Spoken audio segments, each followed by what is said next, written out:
ආදරණීය ගෞරව පිරුණු හැම පළාත් තුළ සීළු රටවල් මහ ජනතා හැමෝම එකමුතුවෙන් සන්තෝෂෙන් ජීවත් වෙන්න කියලා ඇත්තටම හදවතින්ම දිනුවත් කරනවා. මගේ හදවත මාව දිහා හිතා අවධානයෙන් ඉන්න කියලා කියා සිටිනවා. දැන් අපේ රට තුළ සීළු ආගම් පක්ෂ මහ ජනතා හැමෝම පැහැදිලියෙන් දෙනනකම් පැහැදිලි කරන්නම් කියලා පැහැදිලියෙන් දෙනුනම් පස්සේ තේරුම් අරන් සතියකින් ඇතුළේ විසඳුම දෙන්න කියලා හදවතින්ම ඉල්ලා හිටිනවා. නම්බර් 1 කාරණාවල 10ක් කියනවා. 10කින් එකක් ඉතා ඉක්මනින් ඩිසයිඩ් කරලා මගේ ජීවිතයට විසඳුම දෙන්න කියලා මහ ජනතාවට දිනුවත් කරනවා.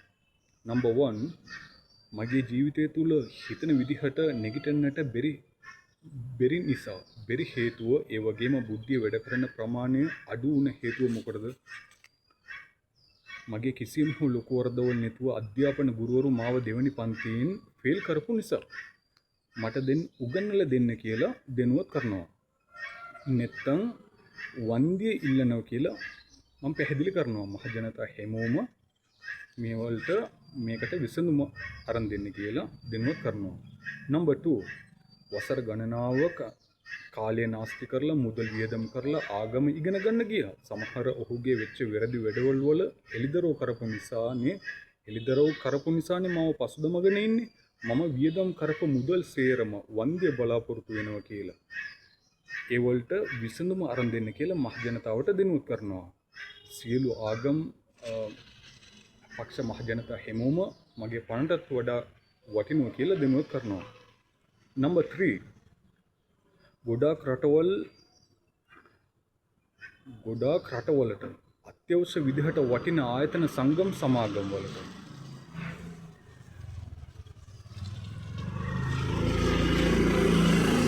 නම්බර් 3 ගොඩාක් රටවල් අත්‍යවශ්‍ය විදිහට වටින ආයතන සංගම් සමාගම් වලට මහ ජනතාවට මගේ හදවතින්ම ජංගම දුරකථනින් ආදරය පෙන්වුවා. උදව්වල ඉල්ලුවා. එකතු වෙච්ච මුදල් බජට් වල හැමෝම වෙන් කරපු එකතු වෙච්ච මුදල් බජට් වල මහ ජනතාව තීරණය කරන්න කියලා. එහෙමත් මට විසඳුම දෙන්න බැරි නම් මට විඳින්නට එහෙමත් විසඳුම දෙන්න බැරි නම් මට කරන්න මොකුත් නැහැ කියලා. කරන්න දෙයක් නැහැ කියලා මහ ජනතාවටම බාර දෙනවා. නම්බර් 4 බැංකු පද්ධතිය ලෝන් එක කිල්ලුවා. නිකන් දෙන්නේ නැහැලු. ඒ කියන්නේ ස්ථීර රැකියාවක් ඉන්කම් එකක් පෙන්නනවා කියනවා. ඉන්කම් එකක්. ඉතින් ස්ථීර රැකියාවක් තියන්න ඕන නම් බැංකුවේ ලෝන් එක ගන්න අවශ්‍යයක් නැහැනේ.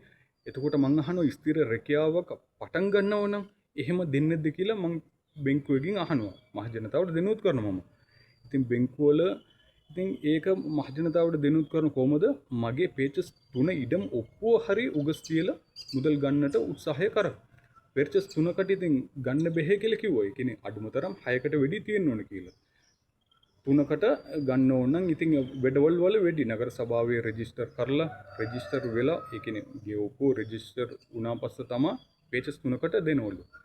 ඉතින් එහෙම සල්ලි ගන්න ඕන නම් පෞද්ගලික බැංකුවල තියලා තමයි එතකොට පොලිත් වැඩි. ඉතින් මම කල්පනා කරා නගර සභාවේ ඔප්පුව රෙජිස්ටර් වුණා නම් බැංකුවල උගස් තියලා එතකොට පොලිත් අඩුයිනේ 100ට පොලි 3යි. ඉතින් ඒ කල්පනාවකින් තමයි උත්සාහ කරේ. ඉතින් මහ ජනතාව තීරණය කරන බැංකුවල ඕගොල්ලෝ මහ ජනතාව හැමෝම පණිවිඩය දුන්නා නම් මට ණයට හරි ලෝන් එක කරගෙන ඒ කියන්නේ මගේ රස්සාවල් පටන් ගන්න පුළුවන් කියලා මම දෙනුවත් කරනවා මහ ජනතාවට තීරණය කරන්න කියලා. අනිත් එක නම්බර් 5 පිටරට වලට 4 පාරක් ගියානේ. ඒ කියන්නේ 5 වෙනි පාර යන්නට උත්සාහය කරා. අපරාධ ඉරිසියාව මිනිස්සු සමහර රටවල් අතර ගෙතුම් තත්ත්වයේ ඇති කරපු නිසා සමහර ඉරිසියාව මිනිස්සු මාව යන්න දෙන්නේ නැතුව හිර කරගෙන. ඒ කියන්නේ මම මහ ජනතාවට පැහැදිලි කරනවා දැන් ගෙතුම වල ඉවරයිනේ. ඒ කියන්නේ සමහර රටවල් අතර ගෙතුම් වල ඉවරයි. ඒ කියන්නේ ඊටත් එහා මාව එවන්නට පසුදමන්න එපා කියලා. අපේ මහ ජනතාව හැමෝම විසඳුම දෙන්න කියලා. පිටරට වැඩකට හරි යන්න. ඒ කියන්නේ අනිත් එක නම්බර් 6 සමහර ආගම් ස්ථානවල වෙසිකලි පවා මම වැඩ කරා. හේතුව මහ ජනතාවගේ ආශිර්වාදය ප්‍රාර්ථනාව මට කොයි මාර්ගයෙන් හරි ලැබෙන්න ඕන නිසා. ඒව අන්තිම තත්වයනේ මහ ජනතාවට දෙනුවත් කරන මගේ හදවත ඒ වැඩවල වල අන්තිම තත්වය. ඉතින් ඒ ගැන ඒ වලට විසඳුම ඒව ගැනට හරි ඒ ගැනට හරි විසඳුම ඕගොල්ලන්ට දෙන්න පුළුවන් මහජනතාවට දෙන්න පුළුවන් කියලා මම පැහැදිලි කරනවා. අනිත් එක නම්බර් 7 ලස්සන ගේකුත් නැහැ වහලත් නැහැ වෙස්සුත් එහෙම ගේ ඇතුලේ වතුර විදුලිත් නැහැ ජලයකුත් නැහැ හිතන විදිහට ආහාර පානත් නැහැ අඩුම තරම් අස්වැසුම විතරක් ඉල්ලුවා. රජෙන් අස්වැසුම විතරක් ඉල්ලුවා. ඒ වලටත් විසඳුම දෙන්න බැරි නම් ඉතින් මම මොනව කරන්නද කියලා අහනවා. ඉතින් ජනතාවට පැහැදිලි කරනවා. ඉතින් මොනව නැතත් කමන්නේ මට ආහාර පාන වල අස්වැසුම හරි විසඳුම දුන්නා නම් නේද? නම්බර් 8 අපේ ගම්වල තුල ගමේ සියලු ආගම් පක්ෂ මහජනතාව ඉන්නවා. අද වෙනකන් කාගේ ගෙවල් වලටත් බැහැලා හොරකමද වංචාවද මද්ද්‍රව්‍ය බිස්නස්ද ගැහණු සබ්ජෙක්ට් දූෂණවලද අද වෙනකන් කිසියම් හෝ ලොකු වරදවල් නැතුව සීල මාර්ගයෙන් දුක් අමාරු වේදනා විඳගෙන කාගේකවත් මම අපරාධ වලින් ගුටි කාලත් නැහැ මෙච්චර කාලෙම ලොකු වරදවල් කරලා ඒ කියන්නේ ගුටි කේව නැතුව මගේ ගෞරවයේ ජීවිතය පරිස්සමින් ඉස්සරහට අරන් ඉවිල්ලා තියෙනවා කියලා පැහැදිලි කරනවා. තේරුණාද? ඒ ගැනටත් විසඳුම දෙන්න පුළුවන් කියලා මහජනතාවට දෙන්නුත් කරනවා. ගමේ ඉතින් ජීවත් වෙන හැටි ගමටම දන්නවනේ. සීල ආගම මහජනතාවටම දන්නවා. ඕගොල්ලන්ට මහජනතාවට විසඳුම දෙන්න පුළුවන් කියලා. හරි. නම්බර් 9 සියලු ආගම් පක්ෂය තුල ඉරිසියාව ටික මිනිස්සු ඉන්නව නිසා පැහැදිලි කරන්නේ. හොඳ මිනිස්සු හැමෝම ඉරිසියාව මිනිස්සුන්ට ඉඩ දුන්න නම් සියලු මාර්ගයෙන් හානියටපත් වෙලා යයි කියලා පැහැදිලි කරනවා. එක්ක සියලු ආගම් පක්ෂ මහජනතා හැමෝම මට ස්ථිර ආගම් පක්ෂයක් නැති හින්දා මම ඉතින් වෙන් කරලා මෙච්චර කාලෙම බල්ලත් නැහෙනේ. ඒ වගේම හැමෝම මට උදව් කරන්න කියලා. සියලු ආගම් පක්ෂ මහජනතා හැමෝම මට උදව් කරන්න කියලා. මාව පොඩ්ඩක් මරන්න නැතුව. ඒ කියන්නේ එක්ක හැමෝම එකතු වෙලා මගේ අවසන් ගමනට ප්‍රාර්ථනා කරන්න කියලා. පොඩ්ඩ මරන්න නැතුව මරණට ඉඩ දෙන්න නැතුව අවසන් ගමනට ප්‍රාර්ථනා කරන්න කියලා. මෙරණ ලේස්ති නම් කමක් නැහැ. හැබැයි මම නම් මෙරණ ලේස්ති නේ කියලා ඒ කියන්නේ කිසියම් හො ලොකු වරදවල් කරලා නැහැ කියලා මම දෙනුවත් කරන මහ ජනතාවට දෙනුවත් කරනවා. මේවල් වල විසඳුම දෙන්න කියලා පැහැදිලියෙන් ඉතා ඉක්මනින් විසඳුම දෙන්න කියලා. අනිත් එක නම්බර් 10 ලෝකෙ වටේ කාගේ උදව්වලත් නැත්නම් මම මොනව කරන්නද කියලා අහනවා. ඒ කියන්නේ මගේ දෙමෝපියෝ දීපු පේචස් 3 ඉඩම විකුණලා කුලි ගේකට හරි ගිහිල්ලා මගේ කැමත රස්සාවක් පටන් අරන් ජීවිතය බලා ගන්න කියලා දෙනුවත් කරනවා. මහජනතා හැමෝම මාත් එක්ක නිකන් රණ්ඩුවට එන්න එපා කියලා හදවතින්ම දෙනුවත් කරනවා මගේ හදවත. මට ස්ථිර පත්‍යක් නැති හින්දා මාත් එක්ක රණ්ඩුවට එන්න එපා කියලා. මමත් නිකන් රණ්ඩුවට එන්නේ නැහැ කියලා සත්‍ය කරනවා. හදවතින්ම සත්‍ය කරනවා. මද්ද්‍රව්‍ය පාවිච්චි කරන අපරාධ මිනිස්සු නිකන් රණ්ඩුවට ඇවිල්ලා බන්ධනාගාරයටත් එව්වා.